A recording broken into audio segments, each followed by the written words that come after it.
कारुंझर आया आहियूं साफ़ करण सॼो हणी छोरा जे घुमण चंदा न पराए ख़र्च ते हिते घुमण चंदा हणी सॼे कारुंझर खे रागियो पंहिंजा नाला लिखियो सॼो भींग करे वञनि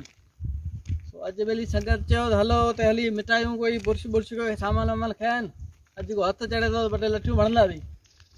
कोई नाला फिटायूं सॼो हणी नाला लिखी सॼो कारुंझर हेॾो वॾो ख़ूबसूरत जबल आहे थर में इहा घुमण जहिड़ी शइ हर को वीचारो ॿाहिरि जो सॼे मुल्क जा माण्हू हिते अचनि घुमण ॾिसण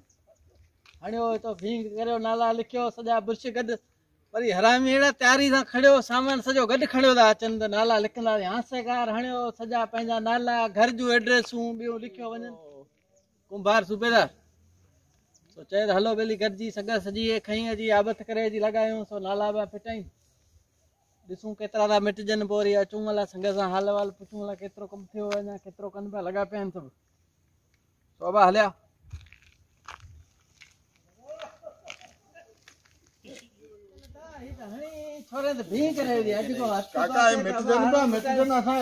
नाला मिटाए छॾिया माण्हू पंहिंजे घर जूं एड्रेसूं बि लिखी वेंदा रहिया आहिनि करियूं छा हलो पोयां हलूं पाण भाड़ो कोन्हे पराए ख़र्च ते हली ॼाणे केरु खणी थो अचे पोइ हिते बीहारियो नाला बि लिखियो वञे एड्रेस बि लिखियो वञे असीं त बुर्श हणी हणी थकी पिया आहियूं कमु सॼो कुंभार कयो आहे नाला वरी पहिरीं पहिरीं कुंभार जा लिखिया पिया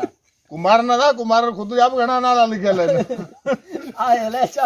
बाबा लॻा पिया आहियूं संगत लॻी पई आहे छोरा एड्रेसूं ॾियनि छो था सम्झी थो अदा हाणे तो ख़बर थी आहे हींअर केमिकल जेको ही दौर आयो आहे न भाॼी बि जेका खाइनि उहा फुआरे वारी आहे भाण वारी कणिक पूनो भाण वारी पोइ हिनखे थिए थी खुंजली पोइ खुंजली वारा अचनि था हिते एड्रेसूं ॾेई वञनि था पोइ जंहिंमें पंधु करणु आहे उहो पुॼी वञे जंहिंमें आहे उहो भले वेठो हुजे असीं त हितां जी इंतिज़ामिया जेका आहे न पुलिस आहे एसी मुख़्तियारकारी रेवेन्यू रेंजर्स इन सभिनी खे चऊं था त हाणे हिननि जो जेको तव्हां मोबाइल ऐं कैमरा जी झड़ती था वठो झड़ती त इन्हनि जी वठो न जेके फुआरे वारा दॿा खणी अची हिते नाला लिखनि था इन्हनि जो पुछाणो थियणु घुरिजे न यार अहिड़ा पाण बुर्श लाइ ॾियूं छोरो जेको अचे हुनखे खणी वञे गॾु हा इहो सचो ई बुर्श वरी हुननि जे पुठे ते हणिजे नालो लिखे थो न हुनखे पोयां रगड़ ॾिजे कारुंझर किनू कयो अवां त ॿेली चङो कमु पिया करियो इहो सुठो कमु कयो हीउ मिटायो सॼी संगत आबत करे वठी आया इहो त भलो कमु सभिनी खे चयोसीं अहिड़ो सोणो जबल सफ़ा ख़राब करे तबाह करे ॾिसे कीअं महिनत कनि पिया छोकिरा लॻनि पिया असीं भाऊं त सुठो हुजे माण्हू ॾिसण अचनि हिन खे हा न दुनिया पूरी अचे थी हिते ॾिसण हासेकार सुठो लॻे पियो जिते नाला कोन्हे लॻल हाणे गंद करे विया आहिनि केरु अला हिननि खे हिदायत ॾे काका छा चऊं तूं को चओ काका भली आऊं त घणे जुठ करां अॼु बुर्श वठी आयो लट बि आहे हथ चढ़नि त लायूं सभिनी जी लिखी हिननि जी एड्रेस पई अचे काका वञी त भाड़ो आऊं ॾेई छॾंदो पुॼी न वञी तूं भली सूबेदार माण्हू भाड़ो ॾी न पाण मां भली हले थो दिल्ली जो भाड़ो गाॾी ॾे तव्हांखे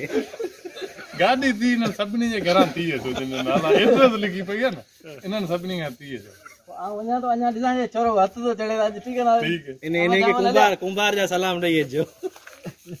अब जामन हले अॻिते ॾिसो लागो आहे छोरो मल्हा को ता टंडे भागे जो ई तो वेजी है हाणे हासेकार तां आयो हिते नालो लिखी आहे मैं इन जे अध जेतरी खुरम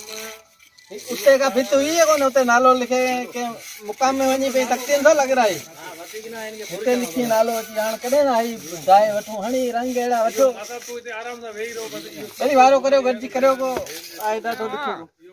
किचरो वाचनु हाणे माण्हू भाईला काको शहर में किचरो चुने बेरोजगारी में यार धंधो वगैरह पर ये बेली असीं यार कारुंझर ते आयो इते लगा पे सजो ई बोतलों को किचरो सजो उछलियो माण्हू हलिया वञन ॿी ॾिसल नथा ॿिया माण्हू था अचनि असांजे थर जी बदनामी आहे तो थर वारा किचरो था कनि अबा ई पासे में हिकिड़ो छोकिरो ॾिसजे जो अबा ई दोस्त वीचारो नंगे हा अबा ई दोस्त आया आहिनि ॿाहिरि शहरनि खां कारुंझर खे माण्हू गंदो करे आहिनि कुझु माण्हू कारुंझर खे साफ़ करणो पहुता आहिनि तो असां हिते जा मक़ामी तौर ते असां हिननि जो सहकार कयो आहे कारुंझर खे साफ़ कयूं पहली सॼो कारुंझर सॼो किचरो नाला लिखी आहिनि हाणे लॻाए पिया आहियूं पोइ जॾहिं कमु थिए शुरूआत असां कई आहे पोइ ॾिसूं बि संगत बि कंदी मदद साफ़ हा जेके ॿुधनि था उहे बि अचनि हिकिड़ो हिकिड़ो नालो ठाहे वञनि कचिरो खणी वञनि